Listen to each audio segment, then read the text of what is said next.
여러분 영화나 책을 한 번 보시고 난 다음에 두 번째 보실 때 어떠십니까? 그 보는 게 재밌으십니까? 새로운 걸 알게 되기 때문에 또 재밌기도 하고 합니다. 그런데 우리가 참 재밌는 것, 우리가 좀 신기한 거는요, 다시 본다는 것이 사실 쉽지 않습니다. 다시 보는 거가 이미 아는 내용들이 뒤에 있기 때문에, 그것이 있기 때문에 우리는 그것을 예측하면서 가서 다시 읽어보지 않습니다. 그런데 정말 그 영화나 책을 더 즐기기 위해서는 반복해서 보면은 더 재미있습니다. 자, 그러면 우리가 한 번 본 영화나 책을 읽을 때 재미있게 보려면 어떻게 하면 될까요? 낯설게 보면 됩니다. 처음 본 것처럼. 그리고 다른 장면들을 찾아보면서 가면 됩니다. 이때는 이런 대사가 없었는데 이런 대사가 있네. 이때는 이런 글귀가 안 보였는데 이런 글귀가 보이네. 와 같은 전혀 우리가 찾아보지 못했던 아주 낯선 부분, 그 부분을 찾으면서 읽으면 됩니다. 사실 성경도 마찬가지입니다. 성경도 우리가 숱하게 읽었기 때문에, 많이 읽었기 때문에 우리가 이 성경의 내용도 이미 다 알아요. 그래서 어느 정도 다 알기 때문에 예측을 하고선 쭉쭉쭉 넘어가는 경우가 있습니다. 예측을 하며 넘어가기 때문에 우리는 중간에 있는 내용들을 가끔은 놓치는 경우도 있고 가끔은 눈에 안 들어오는 경우도 있습니다. 하지만 이 성경은 참 놀라운 게 우리가 다시 읽을 때마다 하나님이 새로운 것을 한 번씩 보여주시는 것 같아요. 새롭게 읽을 때마다 그 내용 안에서 새로운 것을 다시 알려주시는 것 같습니다. 오늘 우리가 살펴볼 본문은 누가복음입니다. 누가복음은 우리가 다 아는 것처럼 초신자들을 대상으로 해서 그 읽기 좋도록 쓰여지는 복음서가 이 누가복음입니다. 이 누가복음은 다른 세 개의 다른 복음서와 다르게 굉장히 디테일하고 아주 구체적인 이야기가 있습니다. 특히 그 중에 아주 특징적인 부분 중에 하나가 오늘 본문에 등장하는 이 마리아입니다. 누가복음은 마리아를 굉장히 집중해서 쓰고 있습니다. 성경에서 다른 복음서에서도 마리아가 예수님이 잉태하신 이 성육신하는 이 사건에 대해서는 이야기합니다. 동정녀의 임신 사건은 이야기하지만 오늘 본문에 있는 것처럼 마리아와 마리아에게 나타난 천사와 마리아에 대해서 이렇게 자세하게 서술한 복음서는 없습니다. 그러면 성경에서 왜 하나님은 누가복음에, 특히 누가복음에 마리아를 이렇게 집중해서 썼을까요? 마리아의 무엇 때문에 하나님은 이 성경에서 이렇게 집중해서 예수님에 대한, 마리아에 대한 반응에 대한 것들을 다 기록했을까요? 오늘 누가복음 1장의 주인공은 다른 누가 아니라 바로 이 마리아입니다. 오늘 성경에 나타난 이 마리아의 반응은 우리가 신앙을 가질 때, 우리가 신앙생활 하면서 가지는 우리의 신앙의 믿음의 반응의 본보기와 같습니다. 단지 예수를 처음 믿을 때가 아니라 예수를 믿고 살아가고 있는 우리의 삶의 지금의 이 모습에서도 마리아의 모습은 우리에게 좋은 예가 되고 본보기가 된다는 겁니다. 마리아의 반응과 태도는 우리가 마주하는 위기 상황에서 어떻게 우리가 대응을 해야 하는지를 보여주는 아주 중요한 예입니다. 그렇다면 오늘 마리아는 어떻게 그러한 본보기가 될 수 있는 행동과 삶을 살 수 있었을까요? 당혹스럽고 불안한 그 순간에 어떻게 마리아는 그 일을 할 수 있었을까요? 우리가 아는 것처럼 마리아는 요셉과 약혼을 한 상태입니다. 당시 시대적인 상황을 놓고 보면은 약혼한 이 마리아의 나이는 대략적으로 17, 8세 정도로 예측을 할 수 있습니다.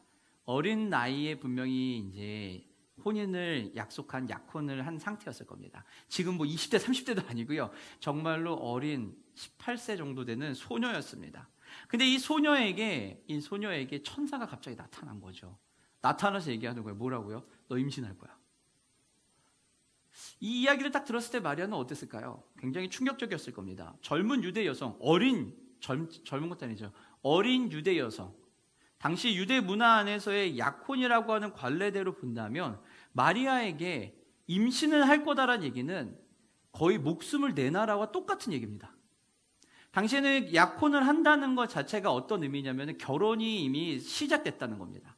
약혼을 하는 순간부터 남편 될 사람은 아내를 데려오기 위해서 지참금을 이제 모으기 시작해요. 그래서 1년이든 2년이든 그것이 될 때까지 그것을 모으고 그리고 이제 다 되면은 아내를 데리러 갑니다. 그리고 결혼을 하게 되는 구조였습니다. 그래서 약혼을 했다라고 하는 거는 결혼을 한 것과 똑같습니다. 그러나 이제부터는 모든 것이 어떻게 해요? 결혼은 사람처럼 살아야 돼요.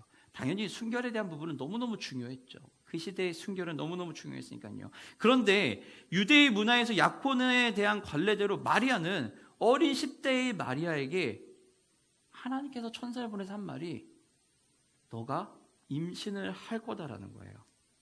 법적으로 요셉과 약혼을 한 상태였기 때문에 요셉에게 구속력이 있고, 그리고 이 임신을 했다라는 이것이 밝혀지게 된다면은 마리아는 큰 일이 납니다. 이혼의 사유가 되거든요. 버림받게 되는 그런 큰 상황입니다. 사회적인 영향을 우려하지 않을 수가 없는 상황입니다. 마리아는 자신이 만약 임신을 한다면 사회적으로 미칠 영향에 대해서 걱정하고 근심하고 놀라서 쓰러질 수도 있는 상황이었어요. 약혼 중에 임신한 사실이 밝혀진다? 유대율법에는 이제 이 큰일 나는 거예요. 돌 맞아 죽어도 할 말이 없습니다. 공적이 돼도 할 말이 없어요. 간음죄로 기소가 될 수 있기 때문에 그래요. 충격 그 자체의 사건이에요. 그 이야기를 마리아가 딱 들은 거예요. 첫 번째 들었을 때 그 상황은 어땠을까요? 처음에 딱 마리아에게 천사가 이야기했을 때 마리아는 그 소식을 듣고 어떤 마음이었을까요? 두려웠겠죠. 혼란스러웠겠죠. 가브리엘이 나타났을 때 마리아는 29절 오늘 본문에 어떻게 해요? 근심했다라고 얘기합니다. 근심했다라고 하는 것은 걱정과 염려가 가득한 거예요. 어떻게 나한테 이런 일이 벌어졌지? 갑작스러운 천사의 등장을 그리고 예상치 못한 소식을 접하면 당연하게 우리들 당황할 거고 놀랄 겁니다. 마리아의 최초 반응은 두려움이었지만 혼란과 두려움이었어요. 그리고 또 한 가지 들었죠. 의문이 함께 왔습니다. 마리아가 가졌을 의문은 세 가지 정도로 유추할 수 있어요. 첫 번째는 뭐냐면 진짜 천사일까? 진짜 천사가 나한테 얘기하는 걸까? 라는 게 첫 번째고, 두 번째는 도대체 이게 무슨 소리지? 도대체 이게 무슨 소리일까라는 생각이고, 세 번째는 내가 처녀인데 남자를 알지 못하는데 임신을 한다고? 이게 가능한 일이야? 라는 의문이 들었을 거예요. 마리아는 그렇기 때문에 질문을 한 거예요. 내가 처녀인데 남자를 알지 못하는 몸인데 내가 임신을 한다고요? 이게 가능합니까? 라고 지금 마리아가 천사에게 반문을 하고 있습니다. 생물학적 불가능성에 대해서 그녀는 혼란이 오고, 그리고 이런 일이 어떻게 일어날 수 있지와 같은 호기심이 있는 거예요. 이런 초자연적인 일이 벌어지고 나면 인간은 당연히 어떡해요? 당연히 이럴 수 있어요. 이게 가능해? 이게 어떻게? 나한테 일어난다고? 진짜 이 일이 나한테? 와 같은 일이 벌어질 거예요. 천사가 전한 메시지를 마리아는요, 믿을 수가 없었죠. 누가 어떻게 그걸 믿을 수 있을까요? 여러분 상상을 해보세요. 여러분들 꿈속에 천사가 나타나서 얘기하는 거예요. 갑자기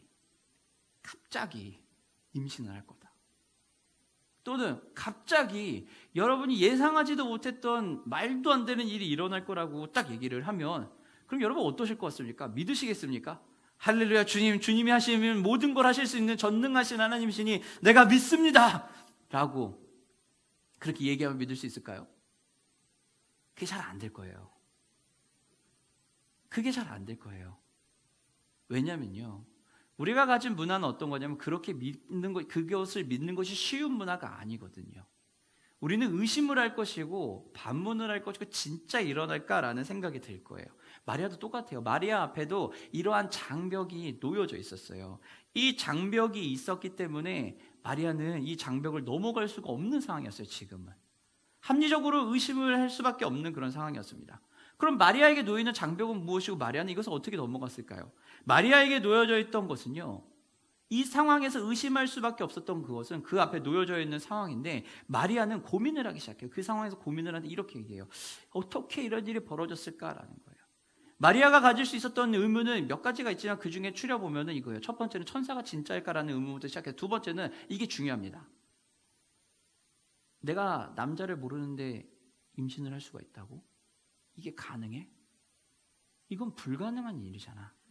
어떻게 이게 일어날 수 있을까라는 거예요. 마리아의 이 고민은요, 한번 생각하고 끝난 게 아니에요. 오늘 본문에 있는 29절에 생각하메라고 하는 단어를 쓰고 있는데요, 이 생각한다라고 하는 단어는 그 당시에 쓰던 헬라어의 당시에 쓰던 언어를 보면은 디알로지 조마이라고 하는 단어를 씁니다. 이 디알로지 조마이는 뭐냐면 고려하다, 생각하다, 의심하다, 숙고하다라는 의미인데, 이것이 쓰고 있는 시제가 있어요. 단어의 동사의 시제가, 이 시제가 불완전 시제라고 하는데, 이 불완전 시제는 어떤 거냐면 반복한다는 겁니다. 계속 고민하고 계속 떠든다는 거예요. 그리고 이 헬라어는 디알로주마이라고 되는데, 이 디알로주마이는 앞에 그 어근이 되는 게 뭐냐면은요, 다이얼로그예요. 생각한다, 고민한다, 대화한다라는 겁니다. 누구와요? 천사와 하나님과 계속해서 고민하고 생각하고 의심하고 물어보고 질문하고 있는 거예요. 이게 여러분 생각한다예요. 마리아는 당혹스러운 상황에 왔을 때 에구머니나 이게 뭐야? 라고 하고 끝나는 게 아니라 스스로 질문하고 스스로 답을 하기도 하고 천사에게 질문을 하고 천사에게 답을 듣고 하면서 끊임없이 대화하면서 지금 가고 있는 거예요. 혼자서 안 돼. 이런 일은 있을 수 없어. 거짓말이야 라고서는 판단하고 끝나는 것이 아니라 계속해서 질문하는 거예요. 계속해서 반문하는 거예요. 언제까지요? 명확한 답을 얻을 때까지요. 그 답이 나올 때까지 가는 겁니다. 지속적으로 이 행동을 한다라고 하는 것의 의미는 뭐냐면 마리아는 적극적이고 내면적으로 숙고하거나 이해하려는 노력을 계속하고 있는 거예요. 이 일을 어떻게 해석을 해야 돼라고 하면서 계속해서 반복적으로 가고 있는 거죠. 우리가 어떠한 사실에 대해서 고민을 하면서 이 일이 해결되기를 바라며 나아갈 때 우리도 기도하면서 반복하면서 고민하며 나아갑니다. 근데 언제까지 우리가 할까요? 우리도 똑같이 해결될 때까지 고민하고 질문하고 삶을 살아가는 거예요. 그 대답이 오면 아멘하고 대답하고 가면 되고요. 오지 않으면 기다리고 계속해서 준비하고 있으면 돼요. 필요한 것들을 안 하고 있는 게 아니라 다음에 어떤 일이 벌어질지 모르니 그것을 예상하면서 계속해서 준비를 하는 겁니다. 다윗이 성전을 짓고 싶어도 짓지 못했을 때 다윗이 어떻게 했죠? 다음을 위해서 준비했던 것처럼 우리도 똑같이 계속 준비하는 겁니다. 준비하는데 우리는 분명하게 해야 돼요. 다윗과 같이 마리아와 같이 답이 나올 때까지 준비하는 겁니다. 한쪽에 시선을 두고서는 준비하는 것이 아니라 이것도 될 수 있고 저것도 될 수 있고 이것도 될 수 있으니 하나님이 말씀하시는 것이 무엇인지 내가 완벽하게 분명하게 100점이라고 말할 수는 없더라도 어느 정도 이해하고 충분히 따라갈 수 있을 때까지 그것들을 준비하는 겁니다. 그것이 숙고한다예요. 마리아의 반응은, 믿음의 반응은 지성까지도 포함한 전인적인 반응이었습니다. 그냥 놀랍다, 어떻게 하지의 수준이 아니에요. 머리로 끊임없이 고민하면서 지적인 동의를 얻으려고 했고요. 전인적인 반응을 했어요. 마음이 움직이려고도 노력을 하고 생각을 하려고도 생각하고 자신의 문화적 안에서 해결하려고 굉장히 많이 노력을 했습니다. 하지만 그럼에도 불구하고 마리아는 그것을 받아들이는 게 쉽지가 않았어요. 그 앞에 놓여있는 장벽이 너무 거대했거든요. 그 장벽이 무엇이냐면 유대인들이 가지고 있는 하나님에 대한 유일실 사상에서는 신인 하나님이 인간의 몸을 입고 온다는 개념이 없어요. 불가능합니다. 그런 거를 생각해 본 적도 없고 그런 교육을 받아본 적도 없어요. 그러니 하나님이신 예수님이 육신을 입고 오시는데 그 육신을 입고 온 하나님이 사람의 모습으로 오는 것도 놀라운 사실인데 자기의 뱃속에 들어와가지고 아기로서 태어나가지고 이 땅에 오신다? 믿을 수가 없는 거예요. 이건 불가능한 영역이에요. 왜냐하면 그 문화 안에서는 배워본 적이 없거든요. 이 문화의 장벽이 있기 때문에 마리아는 다가갈 수가 없었어요. 즉 문화적으로 받은 교육으로 인해서 예수님이 성육신한다를 받아들일 수가 없어요. 이게 마리아가 가진 큰 장벽이었어요. 우리도 비슷하지 않습니까, 여러분? 처음 예수를 믿을 때, 그리고 예수를 믿으면서도 우리는 이런 문화적 장벽들이 있지 않나요? 이 문화적 장벽은 어떤 걸까요, 우리에겐요? 우리의 경험 또는 사회적인 관념, 토대 이런 것들 있죠. 좋은 것도 있고 나쁜 것들도 있습니다. 그러나 우리도 이 부분을 고민해 봐야 돼요. 내가 받은 문화적 경험과 교육은 무엇인지. 이 시대에는 개인의 자유를 굉장히 중요하고 개인의 선택을 굉장히 중요하게 여깁니다. 그렇기 때문에 내 삶에 내가 원하는 방향과 내가 하고 싶은 거를 따라가는 것이 굉장히 중요해요. 하지만 오늘 성경에서는 그것을 뛰어넘는, 그것으로는 이해할 수 없는 일이 벌어지는 거죠.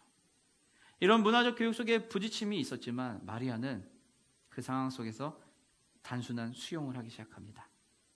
마리아는 여기서 얘기해요. 모든 것을 다 이해해서 받아들이고 순종하겠습니다라고 얘기하지 않아요. 마리아의 반응은 어떻게 되냐면 이렇게 얘기해요. 제가 아직 다 모르겠습니다.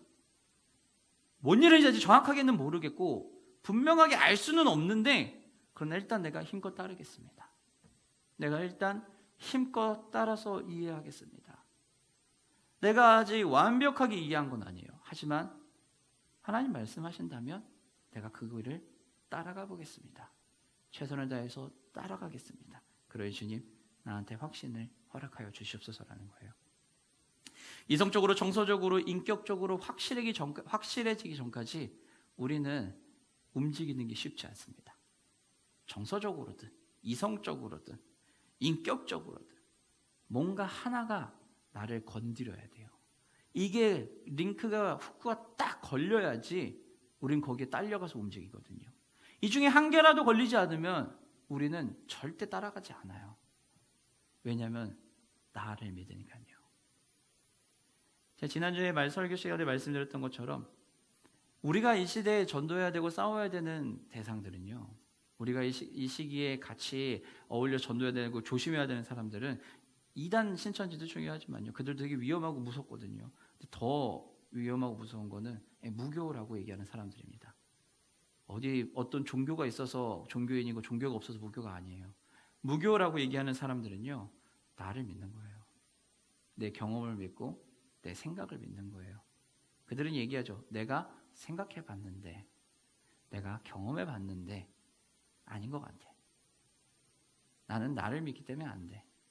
나는 나를 믿기 때문에 그건 아닌 것 같아. 또 이렇게 얘기하죠. 내가 봐왔던 문화 안에서, 교육 안에서 받아들일 수 없어. 나는. 누가 못 받아들일까요? 내가 못 받아들이는 겁니다. 그거는 결국 이 시대는 내가 중요하기 때문에 그래요. 예수를 믿는다 안 믿는다의 개념이 아니에요. 나를 믿냐 하나님을 믿냐의 개념이에요. 그럼 누가 더 확실한 것이냐, 어디가 더 분명한 근거를 갖고 믿을 수 있냐의 싸움을 우리는 하는 거예요. 마리아는 그 상황 속에서 얘기한 거예요. 단순하지만 일단 우선 받아들이는 거예요. 어떻게 해요? 다 이해하지 못했지만 수용하겠습니다. 힘껏 한번 애써서 믿어보겠습니다. 애써서 힘써가지고 내가 할 수 있는 거는 해볼 테니 나에게 말씀을 하여 주시옵소서라는 거예요. 이성적으로든 정서적으로, 인격적으로 확실해지기 전에 못 움직이는 우리에게 하나님의 말씀이 왔을 때 이런 이성적 고민을 하지 않고 이 단계를 거치지 않으면 둘 중에 한 가지 행동을 합니다. 첫 번째는 뭐냐면 막무가내로 믿는 거죠. 주님 좋습니다. 열광하고 막 하는 거예요. 모든 걸 다 내놓을 것처럼 막 행동을 하는 거죠. 열광적으로 기뻐하거나, 또는 다른 방향은 뭘까요? 아무것도 안 하거나. 중간은 없습니다. 하나님 앞에 열광적으로 막 나가거나 그냥 아무것도 안 하거나, 우린 둘 중에 한 가지 태도를 취할 거예요. 언제요? 이성적으로, 논리적으로 하나님과 이런 고민과 대화하면서 내 신앙이 전인격적으로 반응하기 전까지는요. 마리아가 보여준 모습이 이런 모습이에요. 전인격적으로 하나님과 대화하며 반응하는 거예요. 단순한 무작정 믿는 그런 무대뽀적 순종이 아니에요. 하나님은 우리에게 절대로 그냥 입 다물고 믿어라고 얘기하지 않으십니다. 만약에 하나님이 진짜 그렇게 우리를 믿게 하고 그렇게 우리를 끌어당기실 거면 하나님은 우리에게 인격이라는 걸 주실 필요가 없어요. 기계적으로 땡기면 돼요. 강제로 시키면 돼요. 모든 통제권과 주권을 뺏고 시키는 대로만 해라라고 프로그래밍해서 머리에 넣어버리면 끝나요. 하나님은 그렇게 하실 수 있는 분이에요. 그런데 하나님이 그렇게 하지 않으신 건 뭐예요? 그만큼 우리를 너무 사랑하시고 우리가 어떻게 반응하는 것이 가장 좋은지를 하나님 아시기 때문에 그래요. 그래서 하나님은 무작정 순종해, 믿고 따라와 라고 얘기하시는 게 아니라 한 걸음씩 한 걸음씩 전진을 하기 위해서 발판을 두면서 갈 것을 요구하시는 거예요. 그래서 언제든지 그 발판을 디뎠을 때 무너지지 않고 올 수 있도록 만드는 겁니다. 자, 여러분들 질문 하나 드리겠습니다. 여러분의 신앙은 지금 1부터 10단계를 놓고 봤을 때 처음 믿었을 때가 1단계라고 놓고 보면, 그리고 완성이라고 할 수 있는 부분이 10단계라고 놓고 보면 지금 몇 단계쯤 와 계십니까? 지금 몇 단계 정도 와 있을까요? 우리 교회를 공동체적으로도 한번 생각을 해보겠습니다. 우리 교회 공동체의 신앙은 1단계부터 0부터 시작했을 때 10이라고 하는 마지막 종착점을 놓고 보면 몇 정도 와 있을까요? 우리 공동체 신앙은 몇 정도 와 있고 내 개인의 신앙은 몇 단계 정도에 있을까요? 물론 신앙을 이렇게 단계로 측정하는 것은 불가능합니다. 하지만 생각을 해보자고요. 만약에 우리의 단계가 밑쪽에 있다면, 내가 생각했을 때 조금 아래쪽에 있는 것 같다면 우리는 왜 위로 올라가지 못하고 있을까요? 그렇게 많은 신앙의 시간들이 흐르고 훈련을 받으며 왔는데 왜 우리는 여전히 여기 있을까요? 혹시 우리가 다 모든 것을 이해하지 못했기 때문에 못 나가는 걸까요? 우리가 경험해보지 못했기 때문에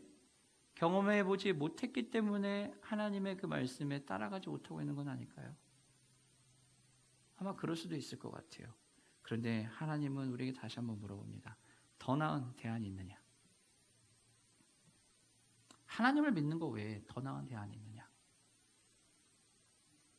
하나님을 믿는 거 외에 더 나은 대안이 있다면 한번 도전해 볼 수 있을 것 같아요.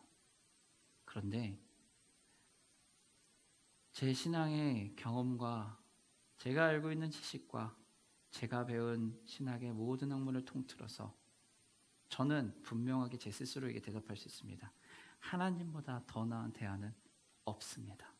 여러분의 문제 앞에 하나님보다 더 확실한 대안이 있으십니까? 지금 여러분에게 대안이 있느냐 없느냐를 묻는 게 아닙니다. 눈에 보이냐 안 보이냐를 묻는 게 아니에요. 그러나 하나님보다 더 확실하다고 생각하는 그 대안이 있냐는 거죠. 기독교를 우리가 못 받아들일 이유가 단 한 가지도 없어요. 나를 믿을 수 있는 사람이라면 우리는 하나님도 믿을 수 있어요. 왜냐하면 하나님은 적어도 하나님은 신이잖아요. 신은 나보다는 더 월등할 거 아니에요. 내가 여러분 한 분 한 분이 가지고 있는 지식과 경험과 모든 것들이 신보다 더 월등하십니까? 하나님이란 표현을 안 쓰더라도 그냥 세상에 말하는 신보다 더 월등하십니까? 우리는 이미 인간이 누리는 그런 존재가 아니란 걸 알아요. 그런데 우리가 왜 예수를 못 믿을까요? 우리는 못 믿을 이유가 한 가지도 없는 겁니다. 그러니 우리는 당당하게 얘기할 수 있는 거예요. 대신 근데 문제는 한 가지 있습니다. 어떻게 받아들일지에 대한 고민은 항상 있습니다. 어떻게 받아들여야 되지? 이 상황들을 내가 어떻게 받아들여야 되지에 대한 고민은 가지고 있을 수 있어요. 그거를 하나님은 너는 믿음이 없어 이렇게 얘기하지 않으신다는 거예요. 그 상황에서 마리아도 똑같이 그 상황에 있는데 그 상황에서 마리아와 하나님은 어떻게 해요? 대화하시면서 생각하면서 해결책을 찾아가는 거예요. 마리아는 어떻게 이렇게 단순하게 했던 이 수용을 마음의 확증으로까지 움직일 수 있었을까요? 단초를 깐 거예요. 일단 믿음의 발판 하나 던져놓고 단순한 수용이라는 믿음의 발판 하나 던지고 그리고 그 위에서 확실한 믿음의 확증을 가기 위해서 지금 기다리고서 질문하고 있는 거예요. 이때 하나님이 한 가지 알려주시죠. 어떻게 해요? 천사를 통해서 뭐라고요? 너의 친척인 누구요? 엘리사벳이 임신을 했다. 이미 6개월이 지났고 그는 너가 알다시피 임신을 할 수 있는 나이가 아니야. 태가 끊어진 여인이야. 그러나 임신을 했다 라고 얘기를 하죠. 누가복음 1장 41절과 42절 말씀 우리 함께 한번 보도록 하겠습니다. 엘리사벳이 마리아가 무난함을 들으매 아이가 복중에서 뛰노는지라. 엘리사벳이 성령의 충만함을 받아 큰 소리로 불러 이르되 여자 중에 내가 복이 있으며 내 태중의 아이도 복이 있도다. 하나님은 마리아에게 분명하게 얘기하셨어요. 임신을 할 거고 그것이 믿어지지 않을 수 있어. 근데 증거를 보여줄게. 너의 친척인 엘리사벳이 임신할 거야. 너의 친척인 엘리사벳이 임신을 할 거니 그에게 한번 가봐라. 그 뱃속에는 6개월 된 아이가 이미 있다. 하고 엘리사벳에게 딱 갔더니 엘리사벳이 마리아가 들어온과 동시에 어떻게 해요? 아이가 복중에 있던 아이가 막 난리가 나는 거죠. 복중에 있던 태아가 막 난리가 나면서 엘리사벳이 찬양을 하기 시작합니다. 여자 중에 네가 가장 복이 있다.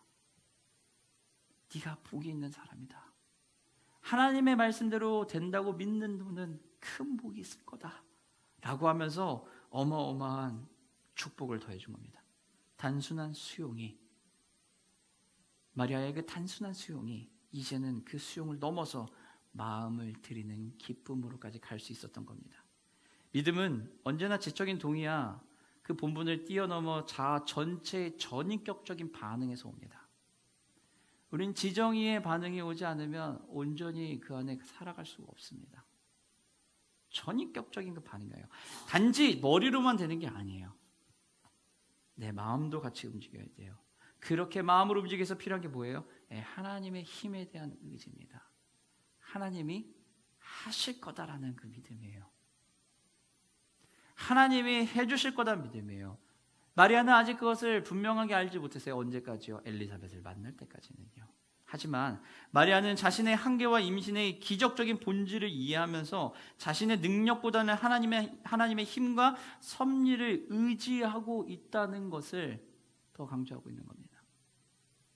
말도 안 되는 이 일에 마리아는 하나님을 믿으면서 받아들이면서 노력하면서 걸어가는 거예요. 믿음은 우리 스스로 결심하는 것으로 가지는 게 아닙니다. 우리가 진짜 믿음을 내 스스로 가질 수 있다면 세상 못 믿을 게 어디 있겠습니까? 세상 못할 일이 어디 있을까요? 그게 아니에요. 그런데 우리의 통제소관이 아니라 인생의 모든 주관자가 내가 아니라 하나님이시다라는 것을 내어놓는 것, 그것이 믿음입니다. 그리고 그것을 내어놓기 위해서는 우리에게는 뭐가 필요할까요? 하나님 주신 힘, 그것을 믿음이라고 얘기하는 겁니다. 우리는 본능적으로 내 인생의 주관자가, 내 삶의 주관이 내가 아니다, 누군가에게 있다면 반감이 일어날 수밖에 없어요.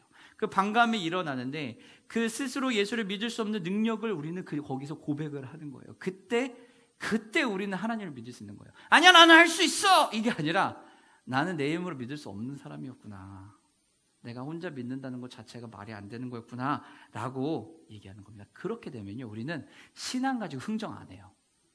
신앙은 흥정이 아니라 순종이거든요. 마리아는 하나님과 신앙에 대한 흥정을 하는 게 아니에요. 마리아는 하나님과 대화하면서 순종하기 시작합니다. 불확실했고 잠재적인 사회적인 반발도 있었고 그런 상황이었는데, 그럼에도 불구하고 마리아는요 38절에 이렇게 대답해요. 뭐라고요? 나는 주의 여종이오니 말씀이 내게 이루어질 것입니다. 나는 주의 여종이오니 주님 말씀대로 이루어질 것입니다 라고 이제는 불확실한 상황 속에서 잠재적 사회의 모든 반발이 있음에도 불구하고 그는 받아들일 수 있는 거예요. 그가 자신의 두려움과 사회적 규범을 초월할 수 있었던 것은 하나님의 계획에 대한 놀라운 신뢰인 거죠. 이제부터는 하나님의 계획에 대한 신뢰가 있었기 때문에 그는 나아갈 수 있었던 거예요. 맹목적인 순종이 절대 아니에요. 근거가 있고 이유가 있는 순종이에요. 마리아의 순종은 그냥 입 다물고 무조건 믿는 그런 순종이 절대 아니에요. 하나님과 대화하면서 이성적으로, 논리적으로, 합리적으로 이해하면서 질문하면서 대화하면서 하나님의 약속을 붙들고 가는 순종이에요. 하나님이 우리를 창조하시고 지키시는 분이다, 우리의 섬김을 받으시기에 합당하시다라는 그 사실을 마리아는 가지고 있는 겁니다. 그가 가지고 있던 그것이 걸린 거예요. 마리아는 하나님을 절대 주권자로 여기고 있는 거지 하나님을 자문위원으로 생각하고 있는 게 아니에요. 절대 주권자로 믿기 때문에 마리아는 그 삶을 온전히 따라갈 수 있었던 거예요. 마리아가 했던 그 결단은요, 목숨을 내건 결단이에요. 마리아 앞에 놓여있는 사회적인 편견과 시선은 무엇입니까? 처녀가 아이를 가졌대. 여기에 오는 시선은 두 개예요. 야, 결혼하기 전에 약혼이긴 하지만 정혼자고 밤을 같이 했대, 몸을 섞었대, 동침했대. 이유 질문 하나. 이게 아니면 야, 요셉은 하지 않았대. 그럼 뭐야? 마리아 다른 남자를 만났어? 가능하냐? 야, 저러고도 어떻게 시집을 가? 이런 시선. 그리고 거기에서 태어난 아이, 어린아이 예수님은, 아기 예수님 어때요? 사생아예요. 이 편견과 모든 불합리한 시선들을 다 떠안아야 되는 거예요. 그거를 다 떠안으면서도 그럼에도 불구하고 그 길을 걸어가겠다라는 마리아의 고백입니다. 사랑하는 성도 여러분, 의심과 두려움, 불확실성은 하나님 앞에서 우리의 인간의 조건을 하나님과 동등하게 만드는 그런 일들을 합니다. 하지만 이 불확실성에 나의 꿈과 계획 그리고 모든 평판을 포기할 수 있을 때 우리는 하나님의 하심을 더 보고 채워질 수 있는 거예요. 구약 성경의 아브라함을 생각해 보십시오. 어땠습니까? 하나님이 어느 날 나타나서 이야기합니다. 너는 네 아버지 집을 떠나라. 내가 너로 큰 민족을 만들겠다. 그냥 아브라함이 얘기하죠. 어떡합니까? 여기 있으면 정말 안 됩니까? 하나님 얘기하시죠. 떠나라. 큰 민족을 이루게 하겠다. 어떻게 보면 되게 두루뭉실해요. 이게 무슨 소리가 싶어요. 구체적으로 하나님 알려주시면 안 됩니까? 라고 물어볼 수도 있겠죠. 그리고 물어봤을지도 모르겠어요. 아브라함이. 하나님이 얘기하시죠. 뭐라고요? 야, 밖에 가서 저 하나 봐봐. 별 보이지? 저렇게 별이 많은 것처럼 너의 자손들이 많아질 거야. 저 모래알을 봐라. 엄청 많지? 저렇게 너의 자녀들이 많아질 거야. 라고 하면서 확신을 줍니다. 원대한 꿈을 가졌던 아브라함일까요? 아니요. 보이지 않아도 마리아와 같이 잘은 모르겠지만 주님 말씀하시니 힘써 가보겠습니다. 그러니 넘어질 수도 있는 거예요. 쓰러질 수도 있는 거예요. 아브라함이 얼마나 많이 고민합니까? 아브라함이 얼마나 많이 쓰러집니까? 그럴 때마다 하나님 오셔서 뭐라고 얘기하세요? 내가 너를 큰 민족을 만들겠다. 이제는 너로 아브라함이 아니라 만국의 아버지인 만민의 아버지인 아브라함이라고 부르겠다. 너는 이제 모든 민족의 아버지가 될 것이다 라고 얘기하면서 계속 얘기하는 거죠. 하나님께서 하시는 이야기는 어쩌면 우리가 가지고 있는 계획과 너무 다를지도 모르겠습니다. 그렇지만 하나님은 우리가 가진 계획과 다른 길로 가야 한다는 것을 우리에게 말씀하셔야 될 때는 분명하게 이야기하신다는 겁니다. 그때 우리 안에 두려움이 올 수 있어요. 그거는 어쩔 수 없어요. 인간이니까요. 마리아는 두려움과 혼란, 명예, 믿음 등 복잡한 감정이 혼합된 경험을 했을 겁니다.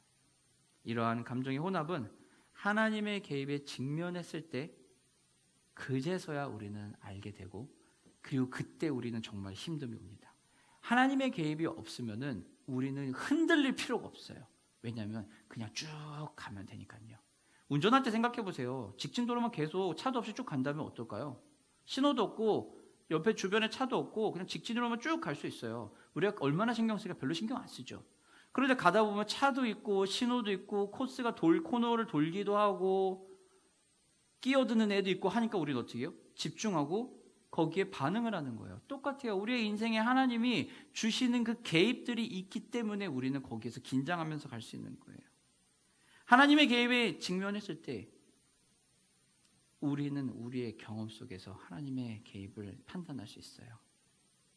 전혀 예상하지 못했던 그런 부르심들, 전혀 예상하지 못했던 그 일들이 일어날 때 갑니다.